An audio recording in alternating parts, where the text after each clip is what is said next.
নমস্কার, শুভ সন্ধ্যা। আমি মীনাক্ষী, চোখ রাখছি মুহূর্তের খবরে। রিহ্যাব সেন্টারে থাকা যুবকের রহস্যজনক মৃত্যু।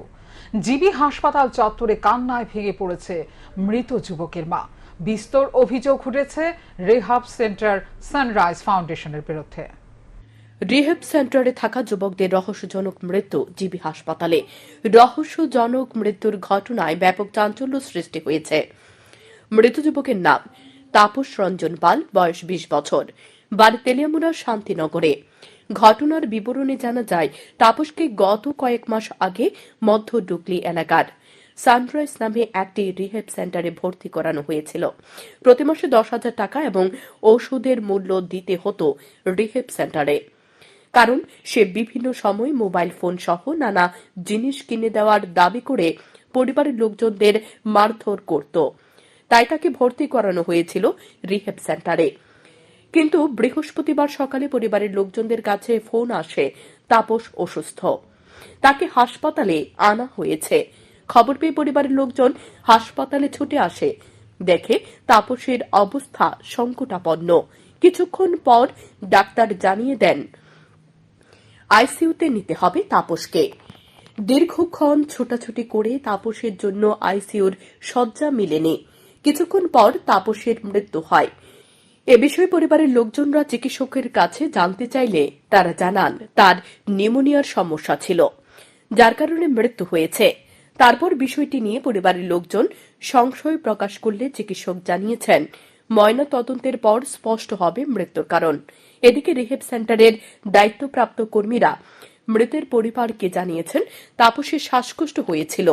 এর জন্য বুধবার রাতে তাকে ডাক্তারের কাছে নিয়ে যাওয়া হয়েছিল, কিন্তু চিকিৎসক হাসপাতালে ভর্তি করানোর পরামর্শ দিলে রিহ্যাব সেন্টারের পক্ষ থেকে তাকে হাসপাতালে ভর্তি করানো হয়নি। বৃহস্পতিবার সকালে নিয়ে আসা হয় জিবি হাসপাতালে, যার কারণে মৃত্যু হয়েছে বলে মনে করছেন মৃতের পরিবার।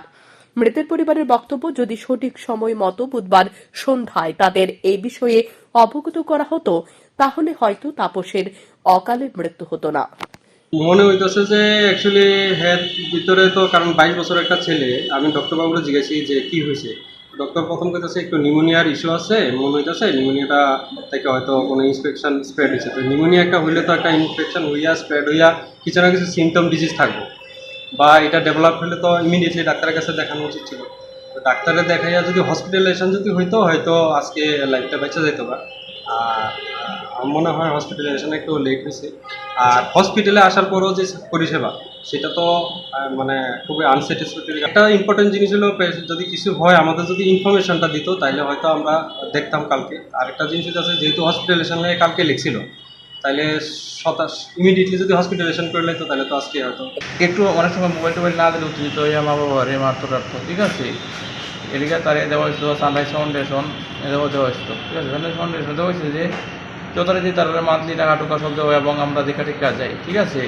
এবং এবং তারা মানে যা যা লাগে, মানে যখন ডাক্তার দেখা যায় তখন আমরা ইয়া দেখি। কিন্তু গত আমি যতটুকু জানি আর কি, আমার ভাগ্নি জামাই কইল যে সে নাকি অসুস্থ। রাত্রেবেলা তারা এখানে ফোন করছে যে তারা ডাক্তার দেখাইয়া লইয়া বলে গেছি, এবং আজকে সকালবেলা 7টার সময় আনছে ওমা, আমরা তো ভয় পারি। তো আমরা কোথাও সে মানে শ্বাসকষ্ট, প্রচণ্ড শ্বাসকষ্ট, এত মানে অসুস্থ যে ওমা আইতে আমরা দেখি মারা গেছে। তো বুঝলাম না সে এমন কি অসুস্থ হয়ে গেল গা, যে শ্বাসকষ্ট 1-2 ঘন্টা সময় মারা গেল গা। তবে যতদূর জানা যায়, প্রশাসনের পক্ষ থেকে এই ধরনের কেন্দ্রের বিরুদ্ধে সঠিক ব্যবস্থা নেওয়া হচ্ছে না। ব্যাঙের ছাতার মতো আগরতলা শহরে ও অন্যান্য মহকুমায় গজিয়ে ওঠা এ ধরনের সেন্টার, কিন্তু এগুলোর ভেতরে যুবকদের উপর কি ধরনের অত্যাচার চলে সেটা অনেকেই অবগত নয়। কারণ নেশামুক্ত এবং শুদ্ধিকরণের নামে এসব সেন্টারে দেওয়া হয়, তারা চিকিৎসা বলতে কোনো কিছুই করে না। কারণ যে কারণে যুবকদের এসব সেন্টারে নিয়ে ভর্তি করানো হয়, সেসব রোগের কোনো ঔষধ আবিষ্কার হয়নি এখনো, বলে সূত্রের খবর। শুধুমাত্র মারধর করে রোগীকে আর পরিবারের কাছ থেকে কয়েক মাস হাতে নেয় মোটা অঙ্কের টাকা। কিন্তু দায় এড়িয়ে চলে যাচ্ছে প্রশাসন। এ ধরনের সেন্টারের ভেতরে যুবকদের আটক করে চিকিৎসার নামে কি চলছে সেটা একবারের জন্য যাচাই করার প্রয়োজনটুকু মনে করছে না প্রশাসনিক কর্মীরা। ফলে বহু মার, সন্তান কোল হারাচ্ছে। শান্তন টিভি।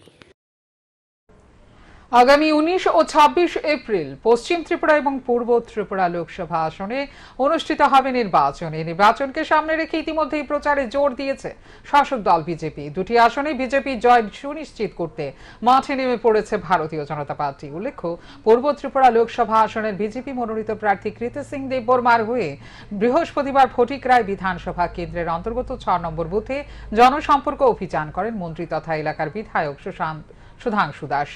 সঙ্গে উপস্থিত ছিলেন স্থানীয় দলীয় কার্যকর্তারা। কর্মসূচি শেষে এদিন সাংবাদিকদের মুখোমুখি হয়ে কৃতি সিং দেববর্মাকে বিপুল ভোটে জয়ী হবেন বলে প্রত্যাশা ব্যক্ত করেন সুধাংশু দাস। বাড়ি বাড়ি আমরা জনসম্পর্ক করেছি। মূল উদ্দেশ্য আসন্ন লোকসভা নির্বাচনে পূর্ব ত্রিপুরা লোকসভা আসনের যিনি মনোনীত প্রার্থী ভারতীয় জনতা পার্টির পক্ষে শ্রীমতী কৃতি সিং দেববর্মা মহোদয়াকে বিপুল ভোটে জয়ী করার আহ্বান নিয়ে আমরা প্রত্যেকের কাছে গেছি এবং স্বতঃস্ফূর্তভাবে মানুষ আমাদেরকে সমর্থন করেছেন এবং আমরা বিশ্বাস করি দেশের যশস্বী প্রধানমন্ত্রী নরেন্দ্র মোদীজির নেতৃত্বে গত 10 বছরে মানুষ যে ব্যাপক উন্নয়ন দেখেছেন এবং যে সমস্ত সুযোগ সুবিধা পেয়েছেন এটা সত্যি অভূতপূর্ব এবং প্রথমবার এত বেশি সুযোগ সুবিধা গ্রামের মানুষ পেয়েছেন। প্রধানমন্ত্রী আবাস যোজনা ঘর বলুন, জল জীবন মিশনের মাধ্যমে জল বলুন, কিষাণ সম্মান নিধির মাধ্যমে 6,000 টাকা কিষাণ সম্মান নিধি, সরকারি অন্যান্য প্রকল্পে, আয়ুষ্মান প্রকল্পে স্বাস্থ্যের পরিষেবা। লোকসভা নির্বাচনের পূর্বে 24শে মার্চ অনুষ্ঠিত হতে যাচ্ছে ত্রিপুরা বার অ্যাসোসিয়েশনের নির্বাচন। এই নির্বাচন মূলত সরাসরি যারা বিচার ব্যবস্থার সাথে যুক্ত অর্থাৎ আইনজীবীদের নির্বাচন। আর আইনজীবীদের নির্বাচনী প্রচারে গেলেন আইনজীবী সুদীপ রায় বর্মন। বৃহস্পতিবার তিনি আদালতে আইনজীবীদের ভোট প্রচারে যান। সংবিধান বাঁচাও মঞ্চের প্যানেলের হয়ে ভোট চান। তিনি জানান, দেশের ও রাজ্যের বর্তমান পরিস্থিতির উপর নির্ভর করে সংবিধান বাঁচাও মঞ্চকে ভোট দেওয়ার জন্য আইনজীবীদের কাছে আহ্বান জানানো হয়েছে এবং প্রচারে এসে দারুণ সাড়া পাওয়া গেছে বলে জানান সুদীপ রায় বর্মন। তবে সামনেই লোকসভা নির্বাচন, ত্রিপুরা বার অ্যাসোসিয়েশনের নির্বাচনে আইনজীবী উন্নয়ন মঞ্চ ও সংবিধান বাঁচাও মঞ্চের মধ্যে হবে লড়াই। 24শে মার্চ সকাল 9টা থেকে দুপুর 1টা পর্যন্ত ভোট গ্রহণ করা হবে। সেই দিন এই ভোট গণনা করা হবে, ফলাফল প্রকাশ করা হবে। এবার মোট ভোটার 500 জন। বিগত নির্বাচনের তুলনায় এইবার ভোটারের সংখ্যা বৃদ্ধি পেয়েছে, তাই এইবার মোট 4টি বুথে ভোট গ্রহণ করা হবে।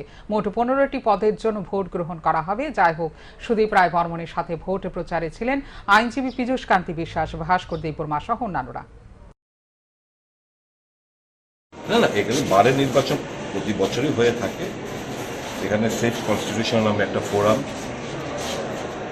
গতবারও দারুণ প্রদর্শন করেছিল এবং আমরা খুব আশাবাদী এবারও আমরা পুরো প্যানেল আমরা যাতে জিততে পারি তার জন্য একটু প্রচার ওরাও বলছে। আর আমি বেসিক্যালি তো I am also an advocate, though I am not practising, but always my heart and my soul lies over here. So সকলকে আমি চিনি মোটামুটি, তো আসলাম একটু জাস্ট এদের সঙ্গে কথাবার্তা হলো, দেখা হলো, একটু প্রচারও করে গেলাম। We have left it to the judicious mind of the advocates, keeping in view of the present condition of the entire country and the state as well. I have made an appeal to their conscience to cast their valuable votes in favor of the State Constitution Forum, and I believe they will live up to our expectation, and this forum will going to clean sweep the elections. কিরকম সাড়া পাচ্ছেন? দারুণ সাড়া পাচ্ছি। সম্প্রতি কেন্দ্রীয় সরকার, রাজ্য সরকার এবং ত্রিপুরা মথার মধ্যে ত্রিপাক্ষিক চুক্তি হয়েছে। এই ত্রিপাক্ষিক চুক্তির মধ্যে কি কি বিষয় রয়েছে সেই বিষয়টা এখনো স্পষ্টীকরণ করা হয়নি। রিপাবলিকান পার্টির পক্ষ থেকে এর স্পষ্টীকরণ চাইলেন দলের কার্যকরী সভাপতি অনন্ত দেববর্মা। তিনি জানান, বৃহস্পতিবার আগরতলা প্রেস ক্লাবে ত্রিপাক্ষিক চুক্তির বিষয়ে আলোচনা হয়েছে। এই আলোচনার পরে দাবি করা হচ্ছে আগামী 3 বছরের মধ্যে ত্রিপাক্ষিক চুক্তির মধ্য থেকে থাকা সমস্ত দাবি পূরণ করতে হবে সরকারকে। তিনি নাগরিকত্ব সংশোধনী আইন প্রসঙ্গে বলেন, যেহেতু এই আইনের বিষয়টি দেশের সর্বোচ্চ আদালতে বিচারাধীন রয়েছে, তাই ইতিমধ্যে রাজ্যে কার্যকর করা যাবে না। রিপাবলিকান পার্টি এর বিরোধিতা করে আসন্ন নির্বাচন প্রসঙ্গে তিনি বলেন, 26শে মার্চের মধ্যে চূড়ান্ত সিদ্ধান্ত হবে দলের লড়াই কৌশল কি হতে চলেছে। আয়োজিত বৈঠকে সেদিন এছাড়াও উপস্থিত ছিলেন দলের সভাপতি সত্যজিৎ দাস সহ অন্যান্যরা। বলে এখনো কসমিক কনফিউশন হয়ে আছে, অনেক 15 পৃষ্ঠা আছে, 10 পৃষ্ঠা আছে, তারা তাড়াতাড়ি প্রকাশ করার জন্য। এবং আমাদের আজকে এই মিটিংয়ে আমরা টিওআইপিসি, আরবিআই এবং আইএনটির মধ্যে আমরা এই ডিসিশন নিয়েছি, তাদের দাবিগুলো বা একটগুলো অতি সত্তর 6 মাস বা 3 বছরের মধ্যে পূরণ করার জন্য। আরেকটা হচ্ছে decision on CAA, citizen amendment act. এখন এরা আমাদের টিএসপির তরফ থেকে যেমন পাতাল কইনা এবং ত্রিপুরা মথার তরফ থেকে মহারাজ ডিজে রাখল আমাদের প্রেসিডেন্ট অ্যাডভাইজার চেয়ারম্যানও ওরা কেস দিয়েছে দিল্লিতে সুপ্রিম কোর্টে। এইগুলো এখন যেন ত্রিপুরাতে চালু না করার জন্যই আমরা, যেহেতু সুপ্রিম কোর্টে কেস চলছে, কেস শেষ হয় নাই, কেন গভর্নমেন্ট কেন ত্রিপুরা যে এটা করতে পারবে? আইনগুলো একগুলো ওরা প্রকাশ করেছে, চালু করেছে, কিন্তু ইলেকশন বা এগুলো তো কোনো সুপ্রিম কোর্টে কোনো ডিসিশন নেয়নি, ওরা চালু করতে পারে না। তার জন্য আমরা এটা ঘৃণা করছি যেন এখানে চালু রাখার জন্য। আর এখন পার্লামেন্ট, যে ত্রিপুরাতে 2টি পার্লামেন্ট সিট আছে, এই পার্লামেন্টে আমরা আমাদের প্রেসিডেন্ট, আমাদের প্রিয় অবজারভার আমরা দৃষ্টি নিয়েছি। আমরা সামনে আমরা 26 তারিখের মধ্যে আমরা জানিয়ে দেব আমরা কি লড়বো, কারণ দিল্লি থেকে আমাদের আগামী 22শে মার্চ সকাল 9টা থেকে আগরতলা স্বামী বিবেকানন্দ ময়দানে শ্রী শ্রী রামলাল্লার প্রাণ প্রতিষ্ঠা উপলক্ষে মহাধর্ম সভা সহস্র কণ্ঠে গীতা পাঠ অনুষ্ঠিত হবে। এই উপলক্ষে গোবর্ধন মঠ পুরী পীঠধেশ্বর জগৎগুরু শঙ্করাচার্য শান্তিকালী আশ্রমের অধ্যক্ষ পন্তশ্রী চিত্ত মহারাজ, জগন্নাথ জিউ মন্দিরের মঠ রক্ষক ত্রিদণ্ডী ভিক্ষু ভক্তি কমল বৈষ্ণব মহারাজ এবং আরও অন্যান্য বিভিন্ন মঠের সাধু সন্ত উপস্থিত থেকে রামলাল্লার প্রাণ প্রতিষ্ঠা সম্পর্কে ধর্মীয় আলোচনা করবেন। বৃহস্পতিবার সকাল থেকে দুপুর পর্যন্ত সাধু সন্তরা বিমানে রাজ্যে এসে পৌঁছায়। এমবিবি বিমানবন্দরে তাদের স্বাগত জানান রাষ্ট্রীয় সনাতনী সেবা সংঘের পৃষ্ঠপোষক তথা ত্রিপুরা বিধানসভা উপাধ্যক্ষ রামপ্রসাদ পাল। তারপর তাদের নিয়ে একটি বাইক মিছিল করে আগরতলায় আসেন বিধানসভা উপাধ্যক্ষ রামপ্রসাদ পাল। अभी त्रिपुरा में परिवर्तन हो चुका है और धर्म सम्मेलन इस तरह का पहली बार हो रहा है। सीपीएम गवर्नमेंट हुआ करती थी, कभी इस तरह का कोई सम्मेलन नहीं हुआ। या हुआ हो तो बताइए। नहीं हुआ, नहीं हुआ ना, परिवर्तन हुआ। हम 2013 में आए, 2014 में आए, 2015 में आए, 2016 में माता बारी यज्ञ किया। मुझे रोका गया, सीपीएम गवर्नमेंट ने मुझे रोका था कि आप मोदी के प्रचारक इसलिए यज्ञ नहीं करने दिया जाएगा। परिवर्तन महायज्ञ किया था, उस समय विप्लव देव सीएम नहीं थे, विप्लव देव प्रतिमा बहुमत दोनों गए थे, एक सीएम बना, एक सांसद बना।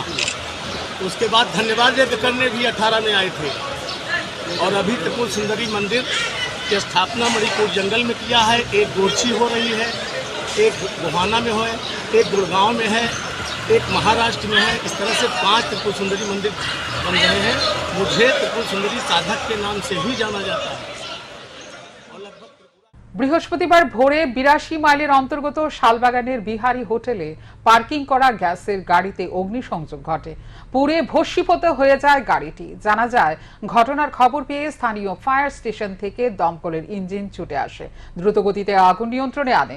না হলে আগুন আরও বেশি বিস্তার লাভ করতে পারত বলে মনে করছে স্থানীয়রা। তবে অগ্নিকাণ্ডের ঘটনা নিয়ে সৃষ্টি হয়েছে ধোঁয়াশা, ব্যাপক চাঞ্চল্য সৃষ্টি হয়েছে এলাকায়।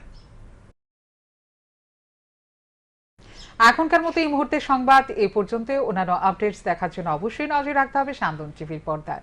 শান্তন টিভি, দায়বদ্ধতাই যার ঐতিহ্য।